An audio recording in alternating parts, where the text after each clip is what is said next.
Live from where we do podcasts, it's the best in remakes, reboots, and revivals.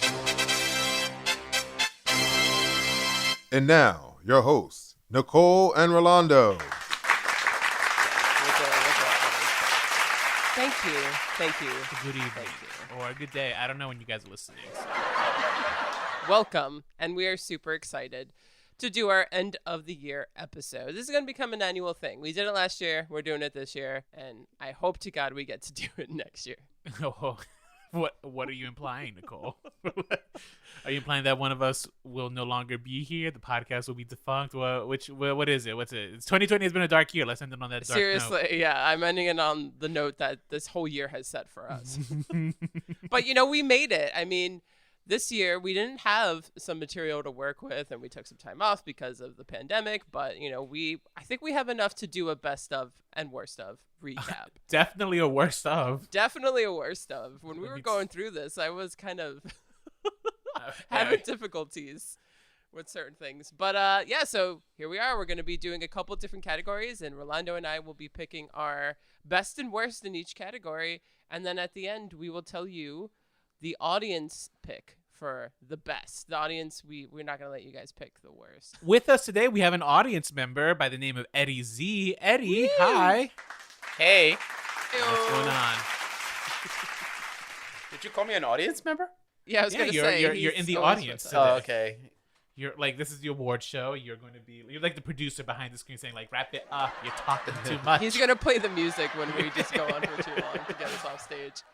But so the nominees for all of the categories are going to be these 20 properties: Little Women, Dr. Doolittle, Pokemon Mewtwo, Scoob, Mulan, Bill and Ted, there we go, Roald Dahl's The Witches, Borat, Rebecca, The Boys in the Band, His Dark Materials, Dracula, The L Word, Generation Q, Star Trek Picard, Perry Mason, Unsolved Mysteries, Cobra Kai, Babysitters Club, The Haunting of Bly Manor. and Black Narcissus. Yay, and those are the nominees for all the categories. First, we're going to do the best and then the worst remake, reboot, or revival film of 2020. Ooh, that's some hard competition. That is some hard competition. So, really quickly, here's a refresher for the nominations for best remake, reboot, or revival film of 2020. Little Women, Dr. Doolittle, Pokemon Mewtwo, Scoob, Mulan, Bill and Ted, Face the Music, Face the Right. Music, yeah, Roald Dahl's Witches, Borat, Rebecca. and The Boys in the Band. I feel like we just did this. My pick for the worst film that was a remake, reboot, or revival of 2020 is Dr. Doolittle. Oh, all right. Now, why did you pick Dr. Doolittle? I think there was just nothing redeemable about it. His portrayal of Dr. Doolittle was just a little like Sherlock Holmes on even more drugs, because Sherlock Holmes is already on drugs. And the animals, the voice acting didn't really do much, and the plot itself. The only redeeming quality about it was that beautiful animation in the beginning. I was actually going to say that. Like, that was probably the most redeemable thing about So the redeemable, movie. but like you take it out and the movie's still the same. And it was kind of uninspired. It didn't do anything for the property. It didn't, spark any interest for me. And overall, a really forgettable film. I can't even remember the premise. I just remember it was not good. Reading the list, I was inclined to pick Dr. Doolittle. But Eddie, do you agree with this decision that Nicole has laid upon us? Yes, very much so. And Thank you, all Eddie. I know that you're not a fan of Dr. Oh, Doolittle. He was in that movie theater with us. I It's cannot terrible. tell you how much I can't stand Dr. Doolittle movies. But is it all Dr. Doolittle movies? But is it this one specific? Oh, this one specifically too. I really felt it was kind of ridiculous. I didn't know where it was going. Yeah. I felt the plot was really simple and stupid. Okay. All right. Harsh words. All right. I think you're both validated by this. Mm-hmm. I think I'm more forgiving for Dr. Doolittle because they tried to do an original storyline that we have not seen in Dr. Doolittle before. And I don't know. The performances it was fine. It was middling. It was I'm gonna forgive Dr. Dolittle. I'm not going to forgive my pick for worst remake, reboot, or revival of 2020 film category. Mulan. Yes. And the reason is because I think Mulan suffers from being an absolute bore, despite the fact that it just didn't have to be. Yeah. I don't, I feel like Disney missed the mark on this movie, and now there's talk about a sequel. What? It's just like, for who? For who is a sequel? It's not for me. I can tell you this much, because when Disney finds out that I have given the title of the worst remake or reboot or revival of 2020, I feel like Disney's going to be like, we will not sponsor you ever, so please stop writing letters to me. So but no, maybe you should change your choice to Dr. Dolittle. Absolutely not. Absolutely not. Because Dr. Dolittle still gave me like an original storyline. It tried to do something. Mulan was, I think, the worst culprit here because like it tried to. All right, how about this? It was so boring. All right, it tries to introduce like characters that aren't needed, and when it like gives me like a cool character that you can expand upon, somehow, some way, you fuck it all up. And I it's just like I don't know. I just don't need it. If I was looking at the list, I was just like, it was really close between Mulan, Rebecca, and Dr. Dolittle. Mulan won me out because it's just like, shame on you, Disney. You have all this money and you still fuck it up. I think Disney thought that the property itself needed redeeming, and they thought they did that with this movie, and they didn't do that at all. Right. So if you want to hear us rant some more about these properties, listen to our episodes. Yeah, it's negative, but it's worth listening to. I think so. So should we talk about some of the ones that are the best of 2020? Let's go. Let's talk about some of the ones that are the best. Well, for my pick of the best film that was a remake, reboot, or revival, I chose The Boys in the Band. That's an interesting pick. Yes. I saw you pick that one. I was very wondering. I was really curious. I'm just like, that's interesting. Is it because it's so recent, or what made you pick that one? A big reason is because I thought our discussion in that episode was one of my favorite episodes of the year. Fair. I thought it's a piece that brings out a great conversation with people. And I think it's one that's worth talking about. Mm-hmm. And I think that gay history is really it's important to know. One of our earliest episodes for this podcast is called Know Your Gay History, which is The Star is Born. Right, because I knew nothing about A Star is Born or gay history in general. Yeah. I believe I confused Barbra Streisand with Bette Midler. Midler, he did. Correct. Yeah, definitely go back and listen to that. But I think that the fact that I didn't really know much about the play and then the original film from 1971 by William Friedkin, when it's such an important part of telling LGBTQ plus stories on cinema, I kind of was upset. And I think that more so this was kind of like a political choice in that way, because really when you look over the list, there weren't that many strong films that came out this year. But I think just because of the conversation that it started and the place that it holds in our history, I had to pick this one. I think that's a pretty valid reason as to why to pick The Boys in the Band. Mm-hmm. I went with a movie that we reviewed this year, though I think it technically did come out last year. Yes. However, we did review it this year, and I think it got wide release after the Oscars, after the nomination for the Oscar, and that would be Little Women. Now, Little Women is a movie that just stole my heart. Yeah. The performances from Florence. I'm so glad she got an Oscar nomination. Florence Pugh. For her role as Amy. Joe. Right? Oh yeah, she was Amy. She was Amy. Yeah, she was Amy. No. Saoirse Ronan. Saoirse Ronan. Okay, yeah, she also did get nominated for Best Actress, but like that was like a no-brainer. Yeah. Florence Pugh as Best Supporting Actress. That one, not that it came out of nowhere, because I think she well deserved it, but not many people thought that would be a nomination that she would receive, because there was a lot of talk for the mom, who was Laura Dern. Despite the fact that I didn't think she did much in this movie. Laura Dern is Laura Dern, and she's great everywhere, but this was Florence Pugh's moment. And this movie is such a delight. I love the way they kind of not reimagined the story, but kind of retold the story. Yeah. By jumping through time, it makes the relationships you have with these characters much stronger.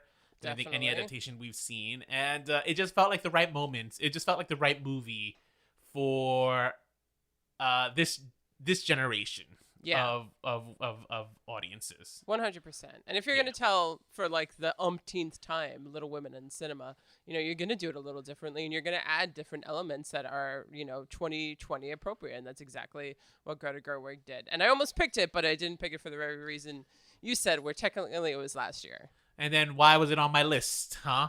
Since it was, but since it was on the list, I'm counting it. I accept it. I will not combat you. So Thank you.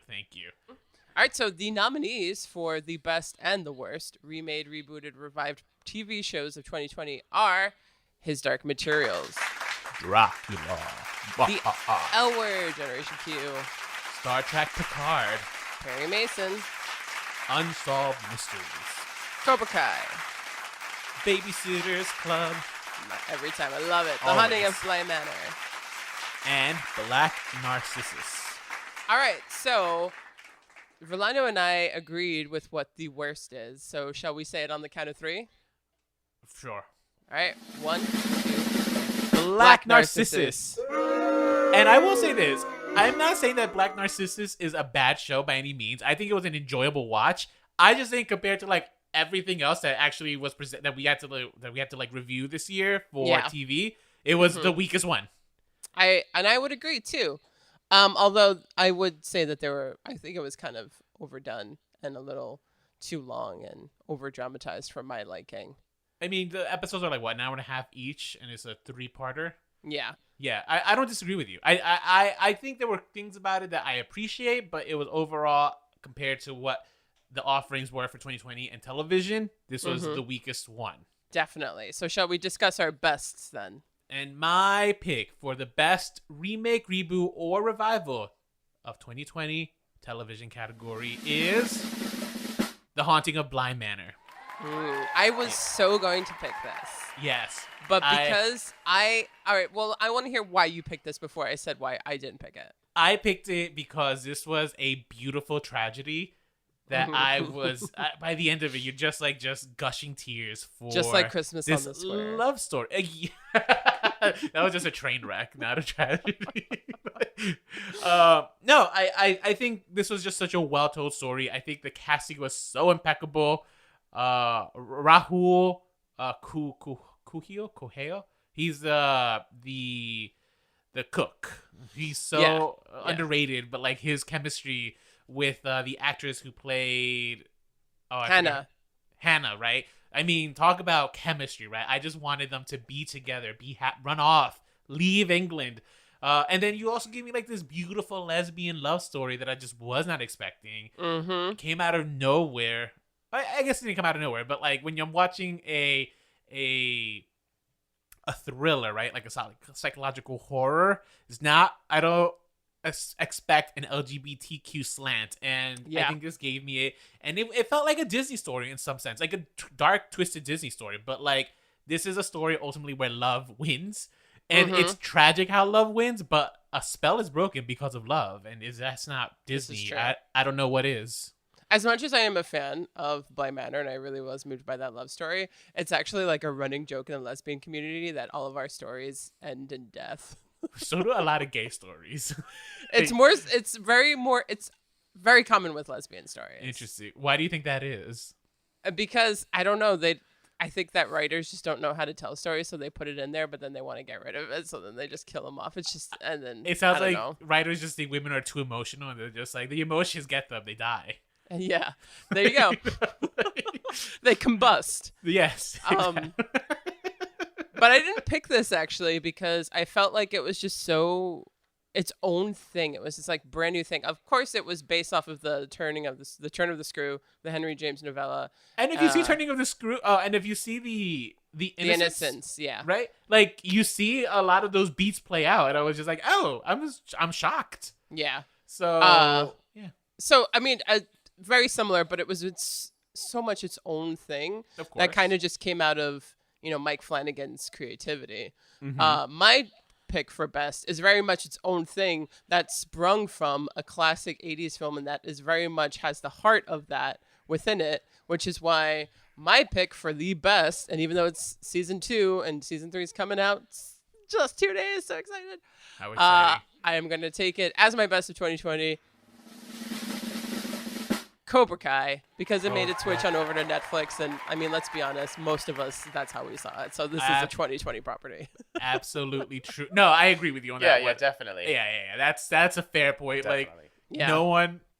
We've known that Cobra Kai has been on YouTube TV, but no one was watching YouTube TV. Yeah, nobody was watching it. They knew it. And how creative to take the Karate Kid. You know, this is a property that we're all so familiar with. A lot of us have feelings about the Johnny and Danny rivalry. So they take that, and then 20 years later, it's still there, and it's this whole new generation, and we're just continuing with the story. This is a brand new way of thinking about these properties and reviving it, and I'm all about it. Well, for me, I think what makes that show so good was they flipped the script, right? They make the main character Johnny. Yes, so now the main character, it's sympathetic towards Johnny. You get to kind of see that Daniel is, in fact, kind of a bully himself. Yeah. And then, like, the kids who get bullies become the bullies, but then it's like bullying on top of bullying, and, like, who's the real bully here, which is the title of our episode. Yeah. And it's just a fun ride. Even though it's kind of predictable, it's a lot of fun. Right. No. I agree with you. Cobra Kai is exciting. I can't wait for season 3. I will probably binge it very quickly. Yeah, definitely. We will. I could see definitely four will. episodes one night. Bow. Mm-hmm. Yeah. But no, That's I mean, us this too. was, this was a really crazy list of good shows. Like, His Dark Materials was wonderful. Dracula was, I think, So good. shocked. I was shocked at how good Dracula was. L Word, again, another one where I was just like, this is both shows, right? Because this was the first time I was exposed to either. Yes, you were. Star Trek Picard, Perry Mason. Like, these are all just Really shows good. that I just was not expecting to be as good as they were. And that's why, I see why media is just moving towards the longer narrative of television as like the kind of way to tell stories, because it's you just a get more breath. way easier way for you to get into the characters and for you to really feel the emotional beats that you have to. It's almost unfair, you know. I agree with the but that's probably why so many people are just gravitating towards television and stuff. Eddie, for sure. Do you disagree with our decisions? Would you have picked differently? I'm just curious. I would have. Cobra Kai would have. Okay, so you agree with Nicole? Yeah, I feel like Cobra it was. Kai. Eddie's just picking it because he likes Nicole. But no, I was. I really enjoyed that episode that we did, and even just like even going through the original materials, like the whole, I call it my Mr. Miyagi movies. But here in Cobra Kai, it gives you like, wait, who's the bad guy here? Are they bad guys or even good guys? It's just people that are just living their own point of view, or you know, and dealing with their brokenness and dealing with their brokenness and so I was really impressed by Cobra Kai. The music started. 100%. Yes. Yeah. Sorry. I would Julia Roberts you right now. No, I that's agree great. with everything you just said. The show is wonderful. I do too, Cobra, which is why I think picked it. our audience knows that Cobra Kai is wonderful and stuff, and clearly why it is one of the winners. I'm just saying, I do think Blind Manor for me is slightly a little better. It was a tough pick. Definitely. This was a really tough. It was a tough pick. Yeah. This is a tough. It was. Category. Yeah. So I think that brings us to the next category, right? So, you know, our 20 nominations, they are all eligible for this, and we're not going to go through them. We're just going to tell you what we picked for them. Our first one is favorite performance by a lady in a remake, reboot, or revival. My pick for that is Victoria Pedretti as Danny Clayton in The Haunting of Bly Manor. Victoria Pedretti is someone to look out for. She's really impressive. I think that going from The Haunting of Hill House and the character there of Nell to this, two incredibly different characters, and two that she's just completely built from the ground up. And there's something so endearing and sweet, but then like tragic about Danny. Mm-hmm. And I definitely think that the character is just a perfect, I won't even say like just a perfect heroine. I think she's a great heroine. Oh, yeah. A beautiful tragic figure, but still like one that her story was so well told. and it became full circle and everything. And yeah, I think she did a great job.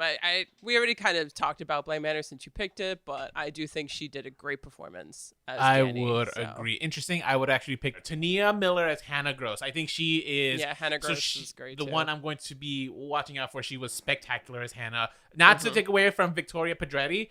I think it was. I mean, this again. I talked about it was a wonderful cast overall for this show. So yeah. I don't disagree with you, Nicole. I think that's a fair decision. Thanks.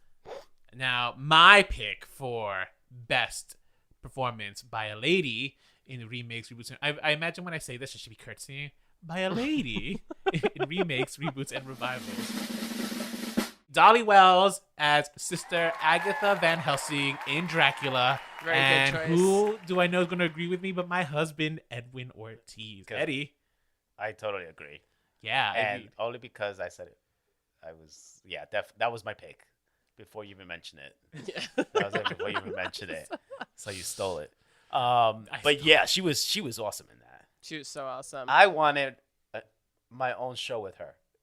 Yeah, let's get a Van Helsing show. I would watch it. Oh my god, she was awesome.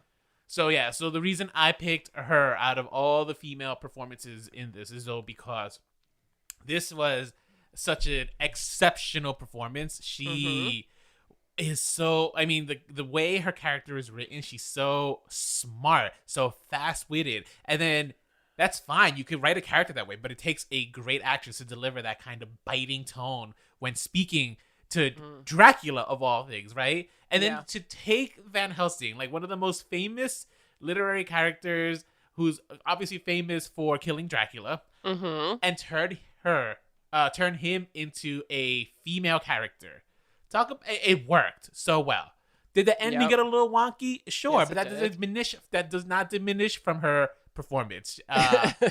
This is a woman that I want to see more of in 2021, 2022, going forward. Why was she not cast in some form, some way, for Black Narcissus? I don't know. I don't know. True. Maybe she was busy. I will say, it was a little hard going through this list and picking one because so many of these nominations are female driven. With True. Mulan and Witches and Rebecca, Little Women, and then even to the TV shows, His Dark Materials. I think some of the strongest people on that show are the women. Absolutely. Perry Mason too. Babysitter's Club. So many strong performances by women in all of those. I will say Perry Mason's was the second place for me. What is her name? She was great. I forgot. The character, the religious figure. I know Orphan exactly Black, who you're talking right? about. Orphan Black. Oh, what is her name? Because she was another one that she was a standout. She was on for the me. list. Yeah. What yeah. is that? It's a research, Eddie, gender, sexuality, and cosplay. Oh my god. Ooh. I want to know what's on your screen. All will be revealed. But the one that was not as easy was actually determining the best performance by a man in a remake, reboot, or revival, because so many of them were female driven. But my pick for best performance by a man is Claus Bang in Dracula. As Dracula knows. As Dracula in Dracula.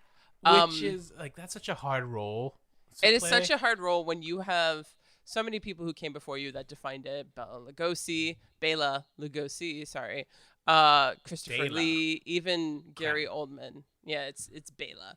I just know because I listened to this whole podcast on his life and stuff. So that's fascinating. I didn't know there was a whole podcast on Bela Lugosi's. Him and Boris Karloff, they did this whole joint thing on them. But my favorite film history podcast. You must remember this. It's a great podcast. I'm familiar. Okay, yeah, got it. It's a great podcast. Yeah. But anyway, for you to step into a role that has been defined, I mean, everybody knows these performances, and for you to make it your own and yet give a nod to these characters that actors that have done it before you, and then make it more 2020. He's way more sexual. You can tell that he's a pansexual Dracula. I mean, the pansexuality is what makes it for me. And he's very he's almost kind of sexy in this role, and that's what Dracula is kind of supposed to be. Bela always swore he was in that role, but I think Claus really actually comes off as that. It was just for me, you know, a person who loves old Hollywood and is so familiar with so many iterations of Dracula. And for this whole piece, I think I'm so glad you chose, you know, the Van Helsing counterpart.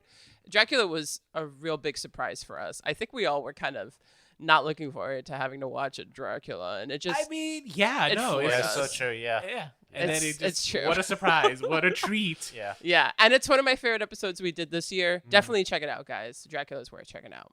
Dracula, yeah, BBC's Dracula, 3 episodes, easy to watch. If you stop at the end of the second one, it's just like, do I need to continue? That's a fine. I think episode 3 works, but it does get a little on the crazy side, I think. Yeah, episode 1 and especially 2 are just. Oh yeah, they're Awesome. top notch television. Oh yeah. All right, so that leaves me. So my That pick does. for favorite performance by a dude in a remake, reboot, or revival, that would be Jolo Maridueña. I hope I pronounced his name right. From Cobra Kai. He plays Miguel, and the reason I picked him is just because he, first of all, got to represent for my Latino brothers out there, Yes. right? Good choice. But I think on some level, he has like he has such a sincerity in his performance. Yeah. He's so wide-eyed innocent, and then you see how his storyline ends at the end of season 2 is painful to watch and stuff. And he kind of goes he goes through the ringer in these seasons to see him experience his first love, his first heartbreak, seeing how that kind of leads you to go down paths that you wouldn't expect, whether that be underage drinking. And again, this is all talking about the character, not necessarily the performance, but I think it's carried so much by the performance. I think he's such a great follow-up to Daniel LaRusso, right, as the lead. He's perfect for that role, and I can't imagine a show without him, and I wish nothing but great things for him. I think when he is of age, I hope he's of age, but he is going to be like a heartbreaker, and you can just tell. So good for him. Yeah, good choice. Honestly, when I saw that was your choice, I was like, why didn't I think of that? Eddie, if you had to like think of real quick, because you're just hearing the nominations, is there someone? I know, I'm just hearing this. Yes, sorry. So, thank you. Okay. Thank you. No, at this time I do not. I withhold. You withhold. I withhold my nominations at this time. He has the right to do so. So. All right. Cool. All right, so let's go on to one of my favorite categories. The couldn't hold a candle to the original of 2020. Okay. So we reviewed the nominations and we picked a top 5. Okay. Yeah, fair. And these are the top 5 that we definitely know couldn't hold a candle to the original, and then we'll tell you what our picks were. So the nominees for couldn't hold a candle to the original is Rebecca, Black Narcissus, Mulan, Scoob. Bill and Ted's Face the Music. Interestingly enough, Scoob is on the list, despite the fact that I prior said it's just like out of the films. That might be the. That is the reality of the state of the films of 2020. Okay, guys. All right, so my pick for the couldn't hold a candle to the original is, shockingly, Black Narcissus. If you listened to this episode, you just know that I'm a huge fan of the original. So part of me, I will admit, was just not open to this miniseries. I just don't think it was needed. However, watching it and like by the end of the second episode into the third episode, you know, I was actually really starting to open up to it. It disappointed me, and it really felt like the way that the story that they thought needed to be told, I thought that they didn't really do a good job doing it. I thought it wasn't very subtle, and it was just not very creative, and it just made me really pine for the days where we were limited and didn't have all this digital we didn't have this digital world that we live in today, and that we actually, the only way we could tell a story was within an hour and a half of film. They had 3 hours to tell it, and yet this film from 1947 did it better. So I definitely am going to stick with that as my choice. Yeah, and half the time, no less. Half the time. And Half the time. Come on. For sure. All right, so my pick for this is actually going to be Rebecca. Oh. Yes, I faked you out there. I was going to pick Mulan but I already I already had talked shit about Mulan. Mhm. I want to talk shit about something else to complain about. I want to complain about Rebecca because Rebecca was just so uneven, could not figure out its tone. Yeah. It had like terrible eyebrows. Yeah. I'm not here for Rebecca. I don't know. The only redeeming thing from Rebecca is the performance by the lady who played Mrs. Housekeeper. I forgot her name already. Oh my God, Kristen Scott Thomas. That's the actress's name. Oh, good for you. I don't know her name, but what was the character she played? Mrs. House. Oh, Mrs. Danvers. Mrs. Danvers. Thank you. Mrs. House. Show her around the house. Yeah, no, this movie was just so uneven, so all over the place. And I as I do have this habit of watching things in reverse order, when I watch the Hitchcock's, I didn't watch it, but yeah, when I watched Hitchcock's version, it's just like, talk about spectacular filmmaking and stuff. Yes. And you yourself has said that this is not one of his best works. And it's just Yeah. like, wow, good for you, Hitchcock. Crazy. This It is won why an you are a Oscar master. for Best Picture in 1940, but by Hitchcock standards, this is not, for me, top 10. And yet, a film in It's- 2020 is not as good as it. Yeah, it's mind-boggling. You know what the other thing is? I felt like the movie, it's gotten good reviews for its fashion, but I didn't like the fashion. No. I didn't like the costume design. I thought was it too looked- distracted by the color temperature of the film to even notice the fashion. It looked cheap at times. Yeah. It's just, No, yeah. I can't give it to them there. I'm not. Yeah. So no, Rebecca ended up becoming my pick. Mulan would be the close second. Yeah. But I think for the could not hold a candle, because I think the reason I changed my vote now is actually because hearing back the category, this is about which it has to be like a superb version that we're comparing the it to. original. And yeah. you made me see then and there that Mulan was not necessarily all that to begin with. So with that said, Rebecca, on the other hand, Yeah. I would agree with you. It was my close second too, because both of the original films are quite good films from the 40s right. that do it better. So Yeah. definitely good pick, Rolando. What about Thank you, you. Eddie Z? What would you pick? I really wanted Black Narcissus Mm-hmm. to at least kind of get there. So I would say that one.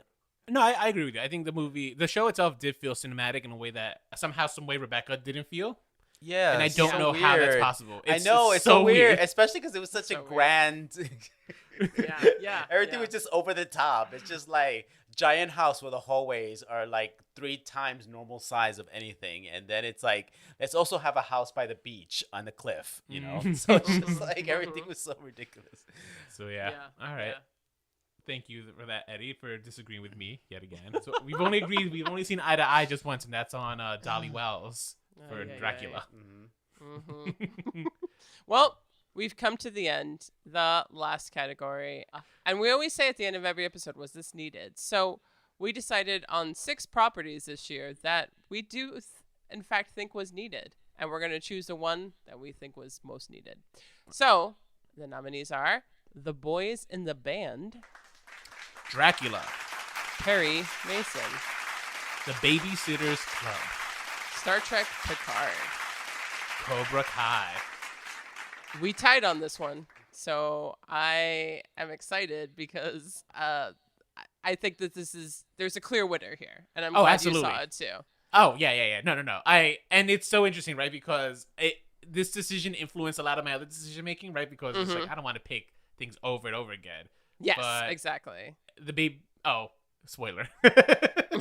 Go for it. Well, no, a couple we didn't pick here, but our pick for the most needed remake, reboot, or revived property of 2020 is The Babysitters Club. Talk about a fucking surprise, okay? I was even like, are we really going to do an episode about this? I mean, I was advocating so hard for this show. You so were. badly. I was just like, we should do the Babysitters Club. I know it's not our target demo, but Jesus Christ, am I so glad we did. I'm so glad. And I know that is not one of our biggest listens. So I encourage you to go back to not only listen to that episode, but watch the show. Mm-hmm. I went into it like, do I really have to watch this? And I pounded that show in like 2 days. Yeah. It made me laugh. It made me cry, real tears.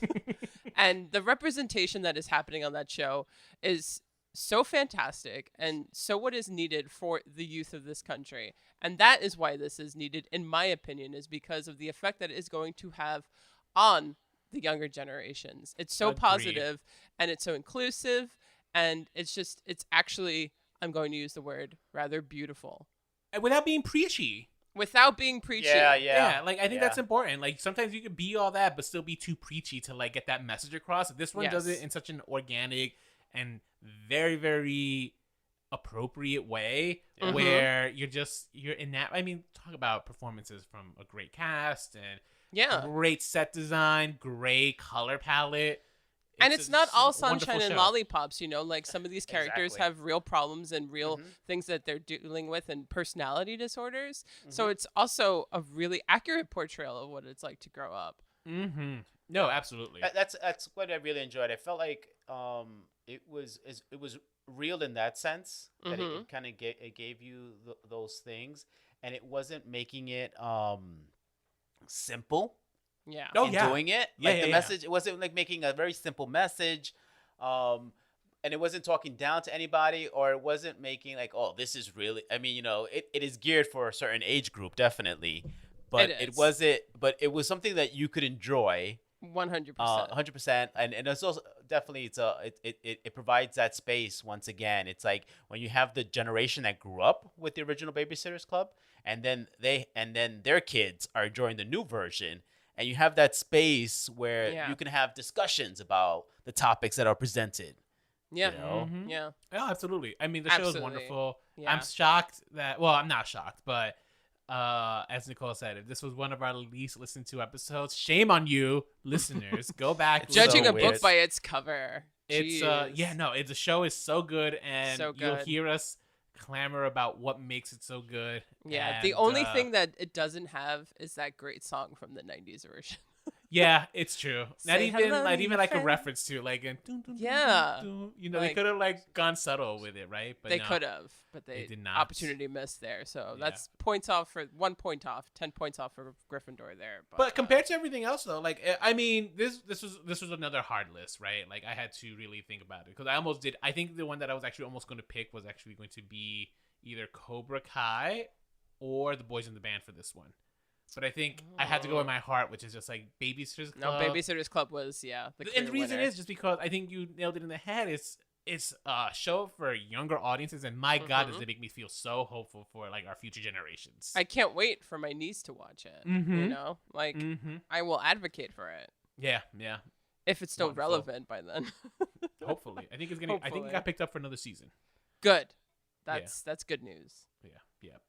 So, all right, that brings us to our last and final category of the night, Viewer's Choice, and that is Viewer's Choice for the best remake, reboot, or revival of 2020. We definitely got in a lot of votes. Thank you everyone for everyone who voted, and there wasn't a clear winner at first, but I do see a clear winner now. Once you actually tally everything up, it's just like once you tally it up, yep. This is it. But it was pretty close. How much was what was it?